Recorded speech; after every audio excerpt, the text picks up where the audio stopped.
Welcome, everyone, to another episode of the HR and Payroll 2.0 podcast. I'm Pete Tiliakis, and as always, I'm joined by the legendary Julie Fernandez. Welcome, Julie. Thanks so much, Pete. I think we have a fun episode today. We're traveling around the world again, aren't we, with our guest? Yeah. I'm excited to have this guest. She's been posting about something that I think I've mentioned a few times on this podcast. I'm not going to say I made it up, but I don't know a lot of people that talk about it, and I thought it'd be great to get her on. She talks about payroll diplomacy. That's what we're talking today. And welcome to the show, Kat Smith. Hey, Really excited to have you. Thank you for having me, guys. Yeah. We like I said, our friendship sort of developed on LinkedIn.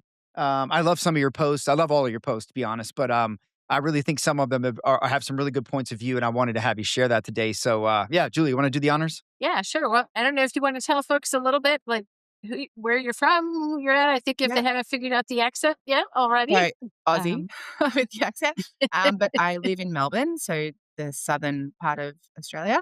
I have lived overseas. I lived 6 years in the Netherlands and Italy, which is where I did my master's in gastronomy, which is why I pulled this term payroll diplomacy using gastro diplomacy as its, I guess, influence. Well, I gotta back up. Gastro as in stomach?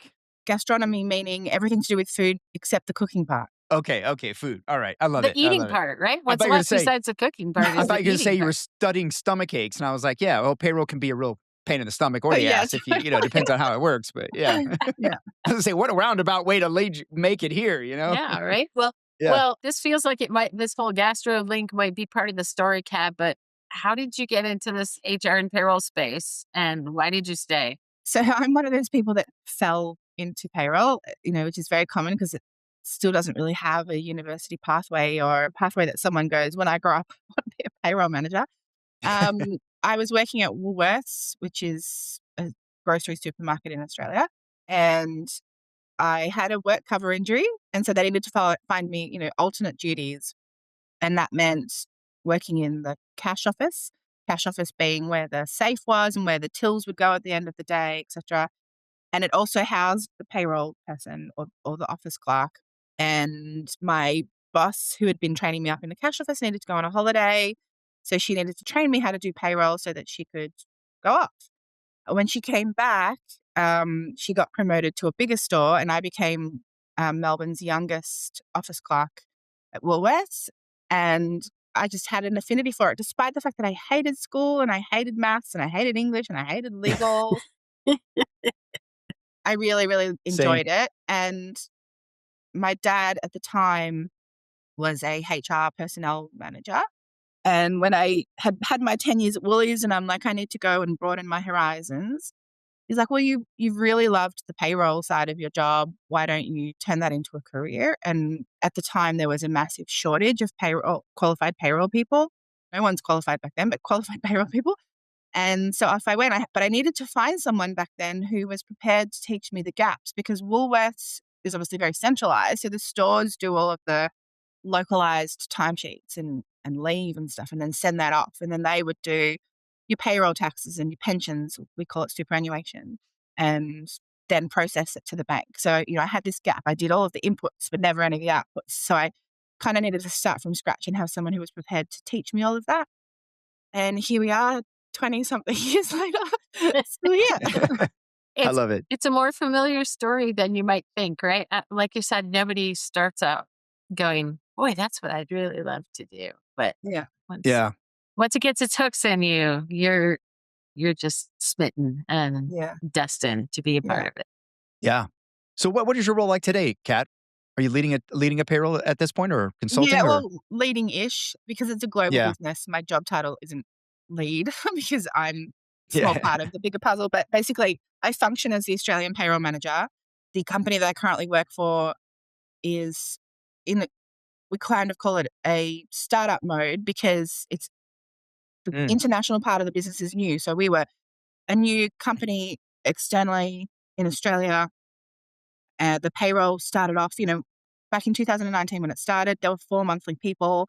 They had no bank accounts in Australia. Wow. They needed speed to action. So they got an outsourced payroll provider who could process the payments, would have the payroll system ready to rock and roll. And then I came in 2022. It was being held together by the outsourced provider and someone in the UK. But because it was basically in startup mode. They had nothing documented, no SOPs, no policies, no nothing.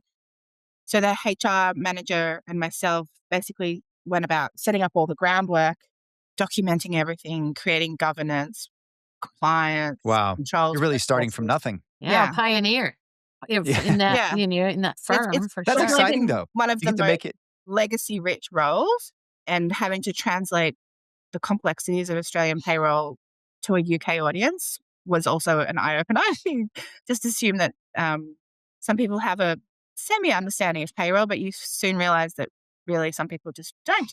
Yeah. Wow. I mean, but that must be kind of exciting, right? I mean, you get to lay the foundation. You got no one to blame but yourself if, if Yeah. this doesn't build right. But I mean, so many people come into payroll operations that have sort of have legacy bones in the closet, or have infrastructure or vendors or things that they just have to live with. Whereas you're getting to sort of shape it from the start. What's that like? It's been nice, I guess, because I'm also very employee experience focused. And so I just made sure that everything Yeah. I did was making sure that the employees who I knew had had some issues with global payroll over the time, always had trust in us getting it on time and accurate. And even if we have made a Yeah. mistake over the time, most of them have been system driven. Our time and attendance system is it was a startup. It was an off the shelf product, which we then became a custom client because we built all of our own rules in there. And You growing together. they're constantly evolving so fast to make their product better, sometimes means that your custom rules break. So a few Yeah. of our issues have occurred, and the employees have been very understanding because I often focus on being transparent and open, and yeah. So it's been Yeah. interesting, but it meant you basically got to use all of the skills you'd ever learned to build something from Yeah. scratch. I love it. I Yeah. love it. I think that would be a really cool opportunity, especially now with with the way technology is, right? And how many sort of tools and opportunities you have with that. So Hey everyone, just one more minute. If you enjoy the conversations we're having here, we ask you just to like, share, follow the podcast HR and Payroll 2.0 wherever you're at. If it's Apple, Spotify, YouTube, Work Defined, the Work Defined network, this is the best way to help us grow the show and reach more and more listeners just like you who are shaping the future of HR and payroll today and tomorrow. look, I want to talk a little bit about your payroll diplomacy stuff. This is what I'm so excited to Yeah. to talk about. You post a lot about this, and I've talked about maybe not calling it payroll diplomacy, but just calling it diplomacy in transformation. Meaning, there's a lot that operational leaders who go through these transformations have to change. It's a different skill set. You have to have the ability to have some diplomacy and some outreach across the organization to negotiate, if you will, and convince. I don't want to say sell, but convince leaders of what you're transforming towards, what you're working towards. And in a shared services environment for us, that was taking a lot of control away from people. We had Enron happen. So Sarbanes-Oxley was a big deal. Management audit was a thing that we had to contend with. So we were layering on a lot of change for us. But the diplomacy of that, right? The conversations with executives, the sharing of KPIs, the reaching out and communicating back and forth to try and treat them as a customer themselves, as a stakeholder, and make sure that their businesses were being served the best possible way we could as a shared service center. So that's my experience of payroll diplomacy, if you will. But tell me what your definition is. Where are you coming at with it from this perspective? We're constantly in real time in payroll making decisions about, should we fix this now? Should we fix this later? Where did this error come from? Blah, blah, blah. And then you've got to explain that up the pathway without getting lost in how we process it. We've got to explain why this is an issue, and it's many facets of it's a compliance issue, it's a governance issue, it's a record keeping issue, it could be a legal issue. When Yeah. I first started doing it, I was very, you kind of think, oh, you've got to make sure they understand this from a fear point of view. If we get this wrong, it's going to be really bad. And one day someone said to me, if you come to the board with that way of thinking, you're going to lose them straight away. So it was a big Yeah. learning opportunity to figure out, well, I'm also, to be very transparent, I'm autistic, and I learned this in my adult life. And I'm not very good at adopting to my audience, right? I'm just going to tell Hmm. you how I see it. And, Yeah. Yeah. it was a big part of the journey of saying, well, The only way I can advocate for payroll is to learn to be more diplomatic, to understand the audience that I'm speaking to, and acting as the bridge between the human side of the employee experience impact and the commercial side of it just being a line on a balance sheet. Yeah. Yeah. So you're saying it's the way you come at this to the executives. It's how you present it, not so much what you're saying, but how you're saying it. Is that what you mean? It's That's one Yeah. part, I guess. So my journey of my posts was originally starting out that the issue was this thing, and over time being, well, actually, I think the issue is bigger than that. It's the whole Yeah. ecosystem, and it means that it's not just us that has to be diplomatic. We have to get others to advocate for us and be part of that diplomatic process to improve the ecosystem in which we fall under. Because I can see a lot of things happening and starting to break. And I'm only looking at it from, the Australian piece of this humongous puzzle. And as you know, I went overseas and I studied and I've come back to this career that I chose to stay in. And I'm currently like, oh, did I make a mistake? Because it's starting to look a bit weird. And, so I Yeah. love the organicness of that you're describing, Kat, because I think it's, this time it's the diplomacy angle, but we talk to a lot of folks that are having the seat at the table conversations, right? And trying to figure out how to make that their mission. And I feel like that also is very organic. Like you have to have your own organic growth and path into either side of that coin in order to start to really have an impact and get good at something.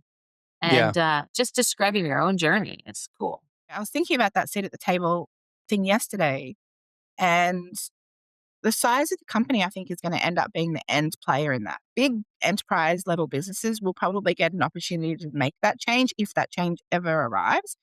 My other question in one of my posts was, are we actually ready for that? Like, because if our Yeah. recruiters Yeah. aren't on the Yeah. same page as us and they're not finding the same journey, and our system, there's so many systems, it's becoming, unfathomable. But for the small to medium businesses, you're still going to have to choose one. You're going to get stuck under either HR or finance. And so I thought about it yesterday. I'm like, really, at the end of the day, it doesn't matter where you sit, as long as the person or the team that you fall under advocates on behalf of your team. The reason I thought that is because where I am working now, the HR manager that I work with, we're not on, we are a very small team in Australia. So we are colleagues and peers, but she also is my boss. She's been the biggest and best advocate for payroll I've had in my whole career. And Yeah. I think anyone who's lucky to have that, it doesn't matter if it's finance or HR. Yeah. Where do you report, by the way? So it was originally Technically. finance. Yeah. And then about 2 years ago, 18 months ago, it changed to HR. What brought about that change? Was there something in particular that caused it to change? Sometimes it's just personalities. Otherwise, it's a Yeah. conscious move to realign to some I think culture. it was partly a realignment because the way that they had structured it, because we're so small in the international areas, we don't have a finance team in any of the countries. And so the international arm was reporting to HR because that every country did have a HR manager, and the UK was housed under finance. And at some point, the decision was, well, there's actually now more employees globally in the international arm than there are in the UK arm, so let's move everyone under HR. That's my understanding of the Yeah. big picture decision. Yeah. Whether there was other things, I'm not sure. Interesting. Did anything about that move actually change, inform, or shift your thinking about diplomacy as you've been on this journey? Yes, I thought originally that my biggest blocker was finance. Turns out my biggest blocker is HR. Here, Yep. where I'm currently working. In Unfortunately. other companies, that's not necessarily the case. But yeah, so it did make a difference to my thinking about diplomacy, which is, I guess, why I notice so much how much of an advocate my boss is, because she fights the good fight on behalf of us when in Yeah. meetings that we're It not makes all involved the in. difference. You talk about payroll advocacy in some of your posts. And I think that some of the problem in the diplomacy not being able to happen at all is that the payroll doesn't have a line of sight, or the C-suite or even senior executives don't have a line of sight into payroll the way they might into HR. And that's why I say, and when we look at the data in the Payroll Profession Confidence Index, the outcomes, of organizations that have integrated payroll into the HR and business strategy, not integrated technically. That should be a given. Integrated them into the decision making and the governance and the, go on of all the things that you should do as an operation to flywheel all of that. Payroll has to be a part of that flywheel. And unfortunately, without an advocate, without some champion to give them that line of sight and line of communication to the C-suite and the senior executives, it just becomes out of sight, out of mind. And then diplomacy can't happen. And there's no visibility into what's actually going on. And nobody then knows what the hell anybody does down in payroll anyway, which is a whole other problem, which I know you talk about your payroll literacy part, which we can talk about. But do you agree? I mean, do you think how much does that advocate help you? Because in the data that I have, it shows it amplifies the outcomes. Yeah, it's only, again, another part of the puzzle. Because at the end of the day, they're fighting the good fight for you, but it doesn't necessarily mean, that thing about, I guess, the literacy piece is if you've presented to your board or to your executives and they can't then repeat what you told them, then what you have said hasn't landed. They haven't understood. Yeah. And so sometimes the advocate just gets something over the line and you're like, yay, we won. You got to accept your little wins. But in the big picture, they're still not fighting for payroll. They're still not understanding it. It really, when I think you saw that post about career architecture, I'm like, the HR, because my dad was, in personnel way back when, and he's been HR, and then, it's now people and culture and all these things, and there's talent and there's data analytics, and it's all under the HR team, and they're doing all of these amazing things. And I'm like, can I have some of that? Can I just have a little bit of that, please? Right. And I don't think executives ignore or choose to ignore payroll maliciously. I think that's where the literacy thing comes in, is they just haven't understood how much we're evolving as a division or department. I guess, in countries like Australia where criminalization is now law, if there's, underpayments, and they do talk about intent, but this whole record keeping thing, which is where I'm advocating really hard at the moment, is, if an investigator ever walks into a business and you can't prove it, then you've still made a mistake, even if you haven't underpaid anyone, or, if it was just one underpayment. The fact that your records are so bad, you're still going to get in trouble.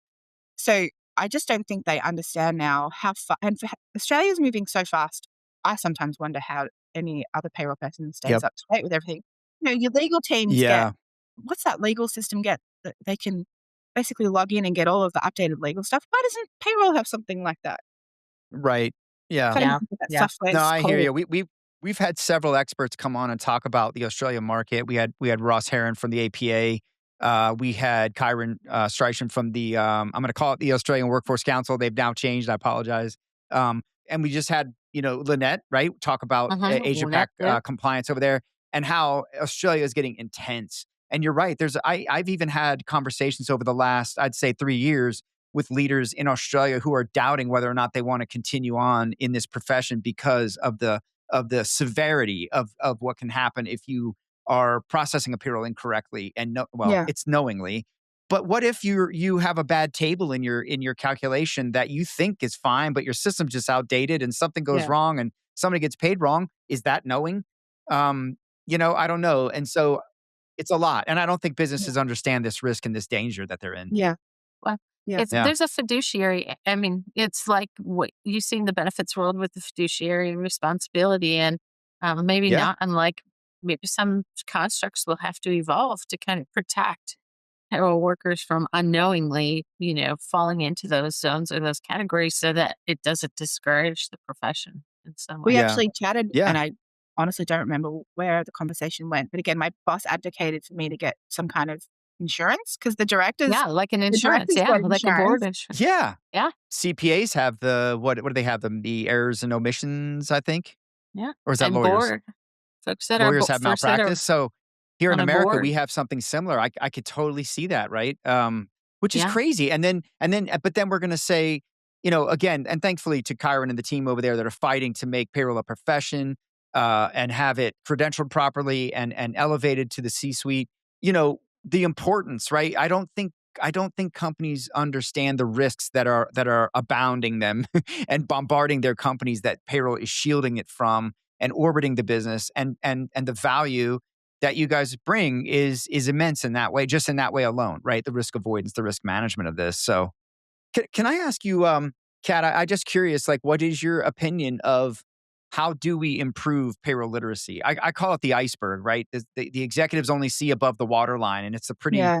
part with the penguins on top where people are getting paid and maybe they're looking at some reports and sometimes somebody complains, but below the waterline's all the sharks and all the chaos. And they don't see and know all of that. But how do we get people to be advocates? How do we get them literate about what payroll's value is? And how do we get them to see, the diplomacy that's necessary to help you be successful? I honestly don't know the answer, and I guess that's where my I posting know. is as I work through Hot seat here. how do we get here? Because Yeah. like I said, I originally was like, yeah, we just got to get the C-suite to understand, and then I'm like, but how are we Yeah. actually Well, going to what's do that? working for you? Yeah, what's working for you guys? I'm not sure that I have the answer to that even where I'm working, but I guess how did HR get them to listen? How did HR evolve so fast? I would like to understand how that journey of evolution started from personnel to where we are now. Because even if you look back in the history of Yeah. payroll, we're still just called payroll. Nothing's ever changed in for like 100 years or something. And the job titles are like, 5. Do you fit into one of these 5 things? All right, great.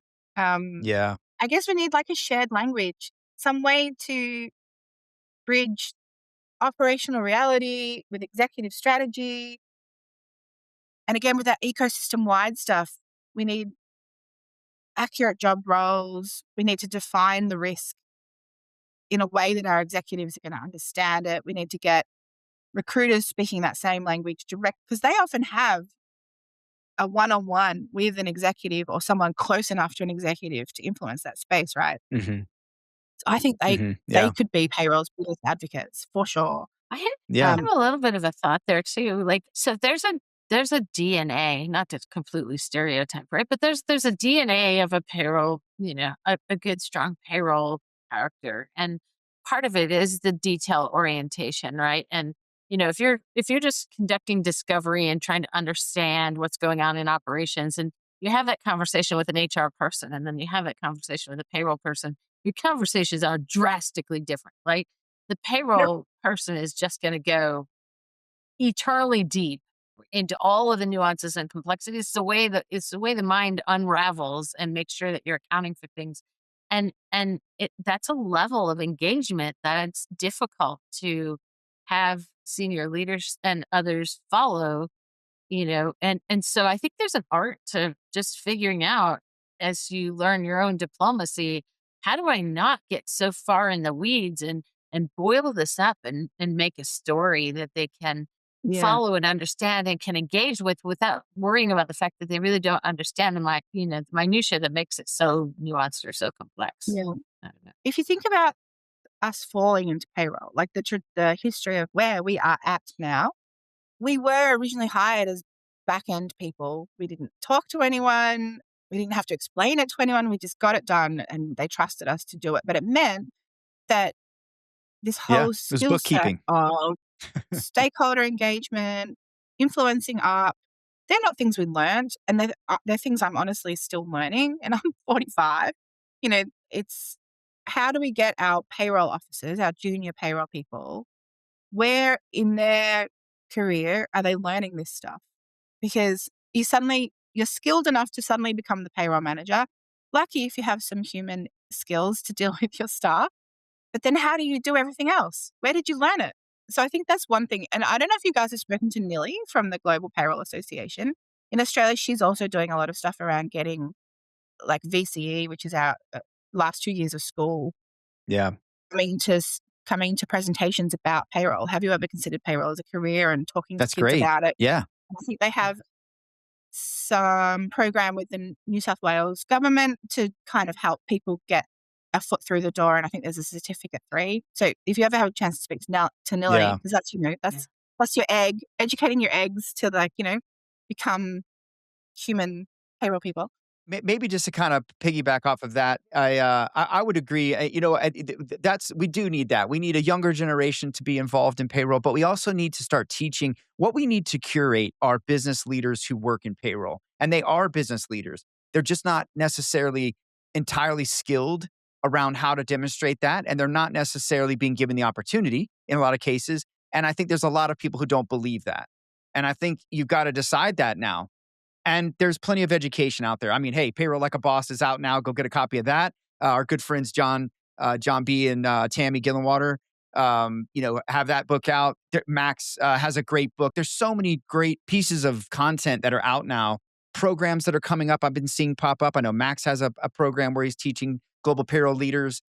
Because I think what you're going to need are, to your point, business leadership skills that are very, I liken it to a Big Four consultant, right? You're going to need to be an advisor, a strategic advisor to the business that's able to, drive change, be data driven, forward thinking, all of that sort of thing. And payroll has all the skills, the adaptability, the analytical thinking, the attention to detail. Now they just have to add the other stuff to it and really put their time and data to use. And I think they're going to do great. So isn't the challenge like not losing them, right? So when you yeah, grow and find somebody that has that innate skill set, it's like they don't know why they ended up in payroll in the first place. So, you get that great yeah, business leader and now it's like, well, why would I stay in just payroll? Why wouldn't I take those skills somewhere else? So you have to make sure that love of payroll, at least as a part of your role, It is nice when sticks around. you mentioned it earlier about the different conversations you have with payroll people and HR people. And I do love finding that occasional unicorn where you can just speak the same language as that other person. It's so refreshing. yeah. And having a point of view doesn't hurt, right? I mean, we learned that from Jason Lee, founder of Daily Pay and Chime. Well, Chime, I guess Chime for what, enterprise? He gave some great advice at the 30 by 30 presentation at PayCon last year about, what you've got to do is come to the table with a point of view that is outside of your world, right? Outside of payroll, maybe something adjacent that lends itself to the business. And I think that's really good perspective. And I think that if payroll leaders can lean into that, right, and see, and actually maybe even operate more as entrepreneurs about, their operation being their own business and how they would run that, and how they can return value to their business organization in the form of ROI. So I love it. I love the maturity of all this, and it's going to be painful. We're fighting against an uphill battle. We're changing people's perception, but it's gonna, it's taking hold. It's happening slowly. So, Kat, what advice would you have to others out there, kind of in the struggle, going through this too, maybe growing with a company, whatever, what would be your advice to be more payroll diplomacy, A a payroll diplomat. diplomat? Yeah, let's call it that. Yeah, Well, I was thinking about that yesterday too, about the whole build yourself a table. Like, I get the theory of that. So that's how the slow food movement, which is where I got the gastro diplomacy thing from. So what I yeah, studied is I went to the slow food university in Italy to do my master's in gastronomy. And the slow food movement literally started by a group of men, Italian men, who sat around a table and had an idea and brought it to life. I'm like, okay, but I'm only one tiny person in Australia. And most of my career actually has been in standalone payroll roles. And that's part of, I guess, why I was forced to learn diplomacy. I had no one else to fall on. I only had myself to get the message across and get everything done. And that's actually one part of one thing I am trying to advocate for, is that standalone roles should never exist. Payroll should never fall under one person. Again, in that Need a buddy. career architecture, if you are dealing with a recruiter, stand up for yourself, hold your ground, push your value, educate the recruiter if you have to, because some recruiters are really just looking for transactional people. And I think we're at a point now where you're going to end up needing more strategic payroll people rather than just pure transactional people, especially with all of the risk and changes and everything that's just happening. What else? I don't really know. This is the thing. I don't know all the answers. I wish I had all the answers. If you've got anything to add, I'd love to hear it. yeah. Well, look, I think we got to stay positive, right? I mean, listen, one of the things we didn't mention here that I think we all have to remember is we have the strongest community in the game, right? Has I just don't. been I've even going. had a lot of people outside of payroll say to me, "Wow, payroll's got a hell of a community."